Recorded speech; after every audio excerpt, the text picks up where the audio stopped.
Hello everyone, आज की इस वीडियो में हम पढ़ेंगे क्लास 10th हिस्ट्री का chapter number 5 print culture and the modern world. तो हम इस पूरे चैप्टर को एनिमेशन के जरिए समझेंगे। तो चलिए स्टार्ट करते हैं।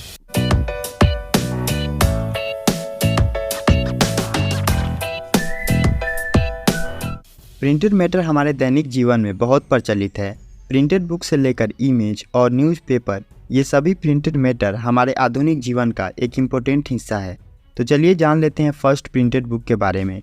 सबसे पुरानी तरह की प्रिंट टेक्नोलॉजी चाइना, जापान और कोरिया में डेवलप की गई थी। इस टेक्नोलॉजी में हाथों की मदद से प्रिंटिंग की जाती थी। 594 AD के बाद चाइना में बुक्स वुड ब्लॉक की मदद से प्रिंट की जाती थी। जो बुक वुड ब्लॉक की मदद से प्रिंट की जाती थी उस पर ब्यूटीफुल और स्टाइलिश आर्ट बनाया जाता था, जिसे कैलीग्राफी कहा जाता है। चाइना ने एक ट्रेडिशनल बुक को बनाया जिसे अकॉर्डियन बुक कहा जाता है। इस बुक को फोल्ड और स्टिच करके तैयार किया जाता है। चाइना में जो ब्यूरोक्रेटिक सिस्टम था वो सिविल सर्विस एग्जाम के माध्यम से अपने कर्मियों को भर्ती करता था।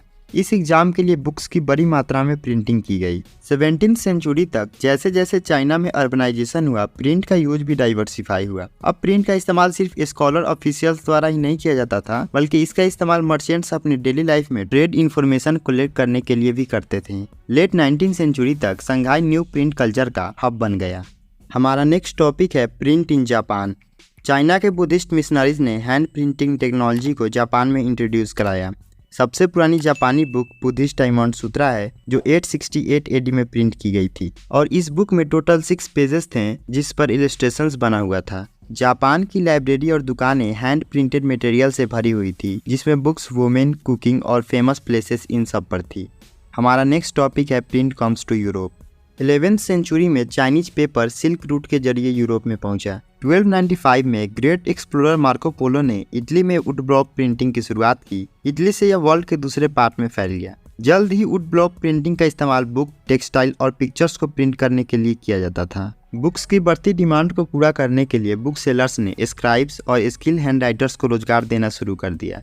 लेकिन हैंड रिटन मैन्युस्क्रिप्ट का प्रोडक्शन बुक्स की लगातार बढ़ती डिमांड को पूरा नहीं कर सकता था, क्योंकि कॉपी करना एक एक्सपेंसिव और टाइम कंज्यूमिंग बिजनेस था। मैन्युस्क्रिप्ट फ्रैगल होता है और उसे संभालने में भी मुश्किल होता है, और साथ में इसे आसानी से इधर उधर नहीं ले जाया जा सकता है और इसे पढ़ने में भी बहुत मुश्किल होता है। इसीलिए बुक्स के प्रोडक्शन के लिए क्विक एंड चीप विकल्प की जरूरत थी, और यहीं पर जोहान गुटेनबर्ग ने 1430 में पहला प्रिंटिंग प्रेस बनाकर तैयार किया।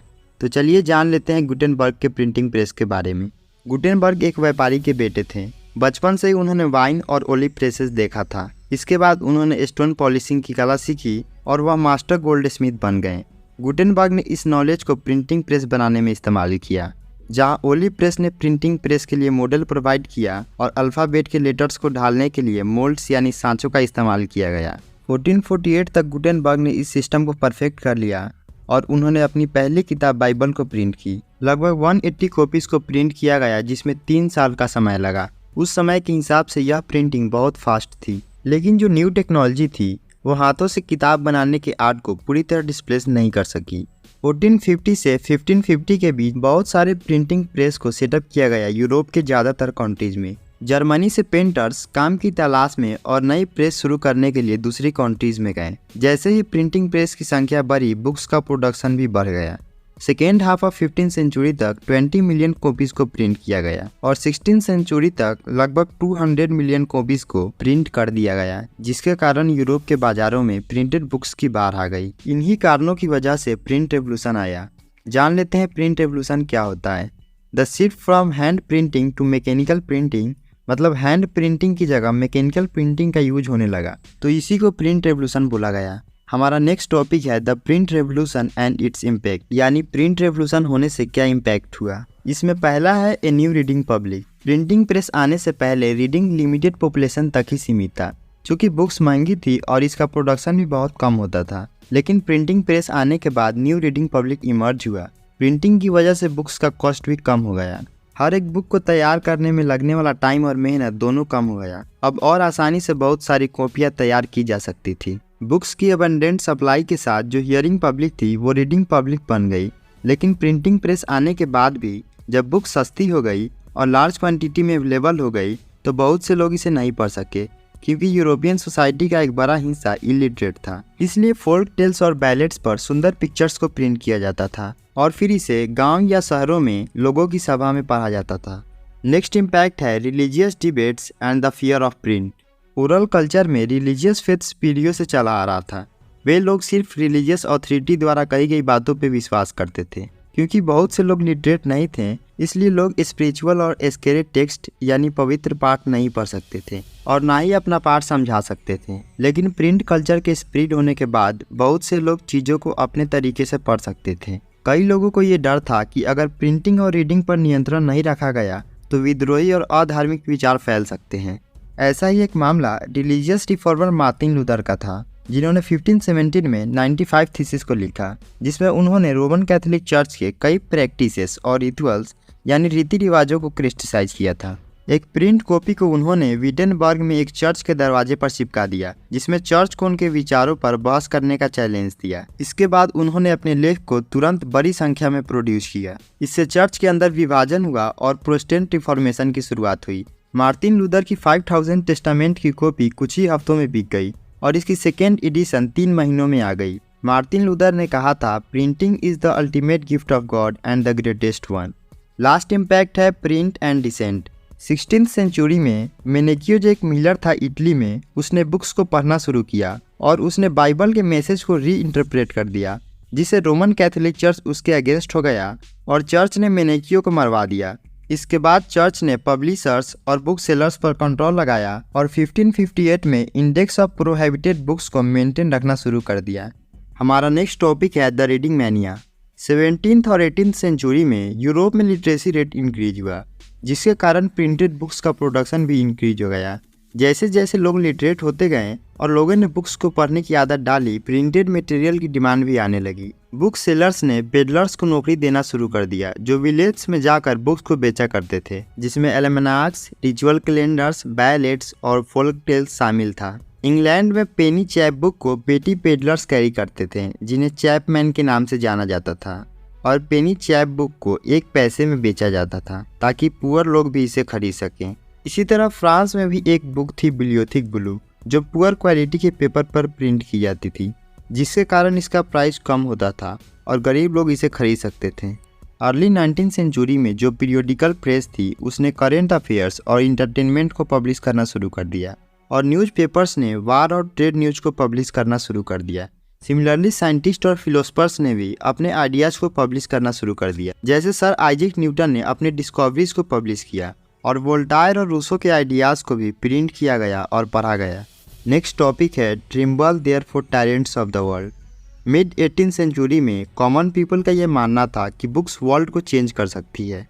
लेवाई सबस्टिन मर्सियर, जो एक नोवेलिस्ट थे फ्रांस में, उन्होंने डिक्लेयर किया था, the printing press is the most powerful engine of progress and public opinion is the force that swept despotism away.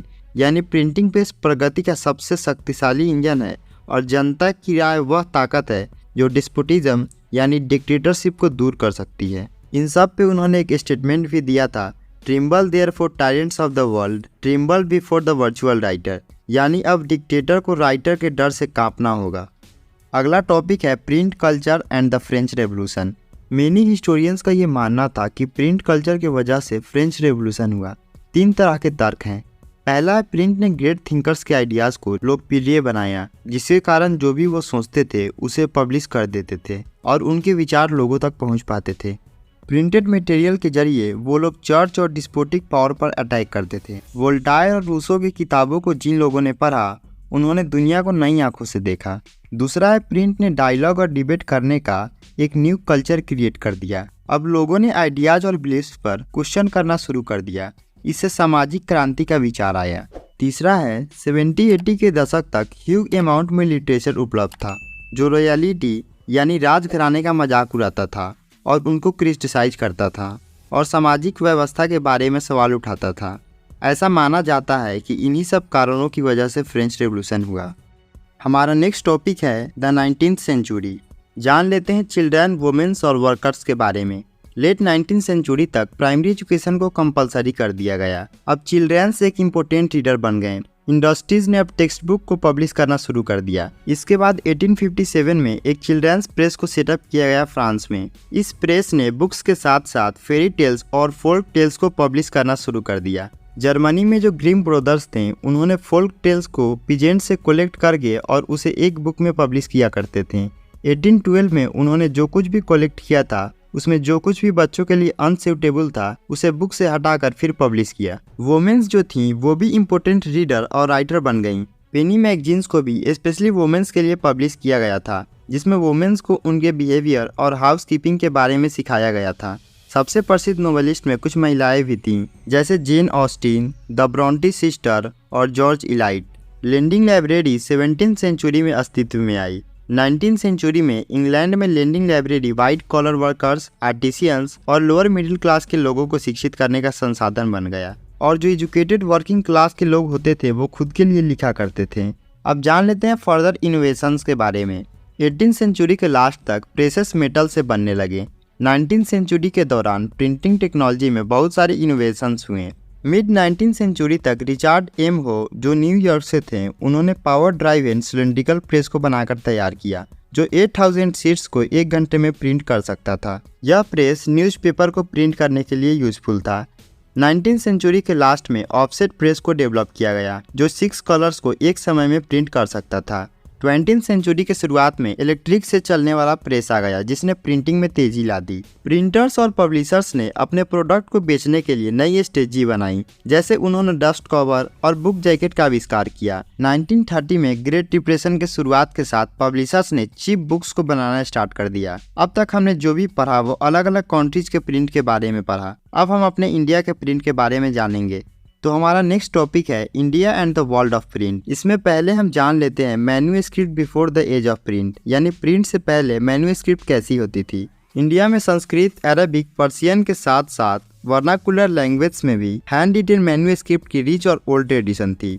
Manuscript की कॉपी पाम लीव्स या हैंडमेड पेपर पर की जाती थी और उस पर एक ब्यूटीफुल इलस्ट्रेशन बनाया जाता था। बुक्स को प्रिजर्व करने के लिए वुडन कवर बना दिया जाता था। प्रिंट की शुरुआत के बाद से लेकर 19वीं सेंचुरी के अंत तक मैन्युस्क्रिप्ट का प्रोडक्शन जारी रहा। हालांकि मैन्युस्क्रिप्ट हाईली एक्सपेंसिव और फ्रैगल होता है और इसे इजीली नहीं पढ़ा जा सकता है। मैन्युस्क्रिप्ट को डिफरेंट स्टाइल्स में लिखा जाता है, इसलिए मैन्युस्क्रिप्ट का यूज डेली लाइफ में कम किया जाता है। नेक्स्ट है print comes to India. First printing press mid 16वीं सेंचुरी में पोर्तुगीज मिशनरीज के साथ गोवा में आया था। जेसस प्रीस्ट जो थे उन्होंने कोंकणी लैंग्वेज को सीखा और कई टेक्स्ट को छापा। 1674 में 50 बुक को प्रिंट किया गया कोंकणी और कन्नड़ा लैंग्वेज में। 1579 में कैथोलिक प्रीस्ट ने पहली तमिल बुक छापी कोचीन में, और 1713 में फर्स्ट मलयालम बुक को भी उनके द्वारा छापा गया। 1710 में डच प्रोटेस्टेंट मिशनरीज ने 32 तमिल टेक्स्ट को प्रिंट किया। 1780 में जेम्स ऑगस्टस हिकी ने बंगाल गैजेट को शुरू किया, जो कि एक वीकली मैगजीन थी। इसके बाद हिकी ने बहुत सारे एडवर्टाइजमेंट को पब्लिश किया जो स्लेव्स के खरीद बिक्री से रिलेटेड था। लेकिन उन्होंने इंडिया में जो कंपनी ऑफिशियल्स थे उनके बारे में बहुत सारी गॉसिप पब्लिश की, जिसके कारण गवर्नर जनरल वारेन हस्टिंग ने उन पर अत्याचार किया। इंडियंस ने भी अपना न्यूज़पेपर पब्लिश करना शुरू कर दिया। सबसे पहले प्रकाशित होने वाला वीकली न्यूज़पेपर बंगाल गैजेट था, जो गंगाधर भट्टाचार्य के द्वारा शुरू किया गया था। हमारा अगला टॉपिक है religious reform and public debates. Early 19वीं सेंचुरी से रिलीजियस इश्यूज पर डिबेट स्टार्ट हो गई। यह डिबेट पब्लिक और प्रिंट पे आयोजित की जाती थी। बंगाल में जैसे जैसे डिबेट स्टार्ट हुआ, ट्रैक्स और न्यूज़पेपर्स ने अलग अलग आर्गूमेंट को पब्लिश करना शुरू कर दिया। आइडियाज़ को लोकल लैंग्वेज में प्रिंट किया गया। राम मोहन रॉय ने 1821 में संवाद कौमुदी पब्लिश की और हिंदू ऑर्थोडॉक्सी ने उनके ओपिनियन को अपोज करने के लिए समाचार चंद्रिका की स्थापना की। 1822 में 2 पर्शियन न्यूज़पेपर को पब्लिश किया गया, जिसमें पहला था जामे जहानामा और दूसरा था शम्सुल अखबार। उसी साल एक गुजराती न्यूज़पेपर बम्बे समाचार पब्लिश हुआ। नॉर्थ इंडिया में उलेमा मुस्लिम डायनेस्टी कोलैप्स को लेकर बहुत चिंतित थे। उन्हें डर था कि कहीं कॉलोनियल रूलर मुस्लिम पर्सनल लॉ में बदलाव न कर दें। इससे बचने के लिए उन्होंने लिथोग्राफिक प्रेस का इस्तेमाल किया। 1867 में देवबंद सेमिनरी ने हजारों फतवाज को पब्लिश किया, जिनमें मुस्लिम रीडर्स को बताया गया कि उन्हें अपने डेली लाइफ में कैसा व्यवहार करना चाहिए। हिंदूज को भी प्रिंट ने रिलीजियस टेक्स्ट पढ़ने के लिए इनकरेज किया, स्पेशली वर्नाकुलर लैंग्वेज में। इसके बाद रामचरितमानस जो तुलसीदास द्वारा लिखा गया था उसे 1810 में कोलकाता में प्रिंट किया गया। मिड 19th सेंचुरी तक नॉर्थ इंडिया के मार्केट्स में चीप लिथोग्राफिक एडिशंस की बाढ़ आ गई। हमारा अगला टॉपिक है new forms of publication. Novel जो एक लिटरेरी फॉर्म है उसे यूरोप में डेवलप किया गया था। जल्द ही इसने इंडियन फॉर्म और स्टाइल्स एक्वायर कर लिया। इसने एक्सपीरियंस की नई दुनिया खोल दी। अदर नए लिटरेरी फॉर्म ने भी रीडिंग की दुनिया में इंटर किया, जैसे lyric, short stories, essay about social and political matter. End of 19th century तक नए विजुअल कल्चर ने शेप ले लिया। प्रिंटिंग प्रेस की बढ़ती संख्या के साथ विजुअल इमेज को आसानी से कई कॉपीज में प्रोड्यूस किया जा सकता था। राजा रवि वर्मा जैसे पेंटर्स बड़े पैमाने पर इमेज को तैयार किया करते थे। लकड़ी पर नक्काशी करने वाले गरीब कारीगर जो लकड़ी के ब्लॉक बनाते थे वो लोग लेटर प्रेस के पास दुकान खोलते थे ताकि जिसको भी डिजाइन की जरूरत पड़े वो उनके दुकान पर आए। बाजार में अवेलेबल सस्ते प्रिंट और कैलेंडर्स पुअर लोग भी अपने घरों की वॉल्स को डेकोरेट करने के लिए खरीद सकते थे। 1870 में कार्टून और कैरिकेचर्स को न्यूज़पेपर में पब्लिश किया जाने लगा, जिसमें सोशल और पॉलिटिकल इश्यूज पर टिप्पणी करते हुए कार्टून्स बनाया जाता था। अब हम जान लेते हैं वुमेन एंड प्रिंट के बारे में। मिड 19th सेंचुरी के बाद जब सिटीज़ और टाउन्स में वुमेन्स स्कूल सेटअप किया गया तो हस्बैंड्स और फादर ने अपनी महिलाओं को घर पर ही एजुकेशन देना शुरू कर दिया और उन्हें स्कूलों में भेजा। कई जर्नल्स और न्यूज़पेपर्स ने महिलाओं के राइटिंग्स को पब्लिश करना शुरू कर दिया और बताया कि वुमेन्स को क्यों शिक्षित किया जाना चाहिए। लेकिन सभी फैमिलीज लिबरल नहीं थे। कंजर्वेटिव हिंदूज ये बिलीव करते थे कि लिटरेट गर्ल विडो यानी विधवा हो जाएगी, और मुस्लिम्स को ये डर था कि अगर वुमेन्स उर्दू रोमांसेस पढ़ेंगी तो वो करप्ट हो जाएंगी। आइए हम जान लेते हैं नॉर्थ इंडिया में रहने वाली एक गर्ल की स्टोरी। वो जो गर्ल थी वो उर्दू पढ़ना चाहती थी, पर उसके पेरेंट्स चाहते थे कि वो सिर्फ अरेबिक कुरान पढ़े, लेकिन उसने सीक्रेटली उर्दू को पढ़ा। अब जान लेते हैं राज सुंदरी देवी की स्टोरी। बंगाल में अर्ली 19th सेंचुरी में राज सुंदरी देवी जो एक ऑर्थोडॉक्स फैमिली से बिलोंग्स करती थी, उन्होंने पढ़ना शुरू किया। वो सीक्रेटली अपने किचन में पढ़ा करती थी। बाद में उन्होंने अपनी ऑटोबायोग्राफी अमर जीवान को लिखा जो 1876 में पब्लिश हुआ था। यह पहली फुल लेंथ ऑटोबायोग्राफी थी जिसको बंगाली लैंग्वेज में पब्लिश किया गया। अब कैलाश बासनी देवी की स्टोरी जान लेते हैं। 1860 में कैलाश बासनी देवी जैसी कुछ बंगाली वुमेन्स ने बुक्स को लिखा जिसमें उन्होंने महिलाओं के एक्सपीरियंस को हाईलाइट किया और बताया कि वुमेन्स घर में कैसे कैद रहती हैं, उनको कैसे इग्नोरेंस में रखा गया है, उनसे कठिन घरेलू काम कराने को मजबूर किया जाता है। और ये भी लिखा कि जिन लोगों की उन्होंने सेवा की उन्हीं लोगों ने उनके साथ अन्याय किया। अब ताराबाई शिंदे और पंडिता रामाबाई के बारे में जान लेते हैं। 1880 में प्रेजेंट डे महाराष्ट्र में ताराबाई शिंदे और पंडिता रामाबाई ने upper caste Hindu women specially window के दयनीय जीवन के बारे में लिखा था।